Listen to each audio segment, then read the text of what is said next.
পারছে আমি ওদের বিরুদ্ধে মামলা করে দিচ্ছি, ওদের শাস্তি হবেই, ওরা পার পাবে না। স্যার আমার স্বামীর কি হইব স্যার? দেখেন ওনাদের সাথে কথা বলে ওরা যদি কেস তুলে নেয় তাহলে আপনার স্বামী ছাড়া পাবে।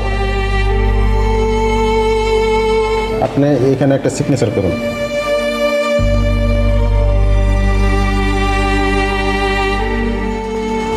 থাক, মন খারাপ করিস না, সব ঠিক হয়ে যাবে। মানুষ এত খারাপ হয় কেমনে কত? কি করবি ক? হাতের 5 আঙুল কি সমান হয়?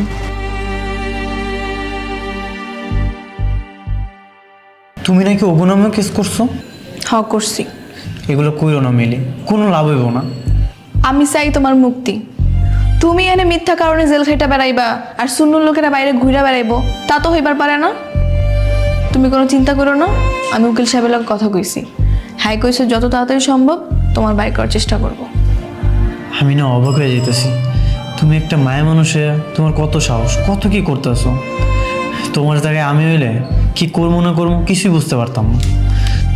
এর লেগে তো জ্ঞানী লোকেরা কইছে বিড়াল হয়ে 10 দিন বাঁচা চেয়ে সিংহের মতো একদিন বাঁচা ভালো। হ্যাঁ, তুমি আমার সিংহ বউ। এই সময় শেষ, চলে আসেন। যাইতে হইব, তুমি কোনো চিন্তা করো না, অনেক তাড়াতাড়ি বাইর করার চেষ্টা করবো তোমারে আমি, ঠিক আছে? আচ্ছা গেলাম। আচ্ছা।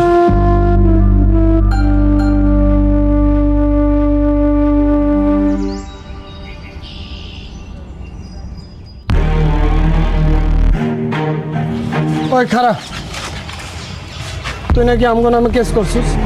হ্যাঁ করছি। শোন, কোনো ঝামেলা যাইতে চায় না, কেস উঠাই নে। হ্যাঁ আমি তো জীবনেও কেস তুলব না। তুই যে আমার জামাই নামে মিথ্যা মামলা দিছস,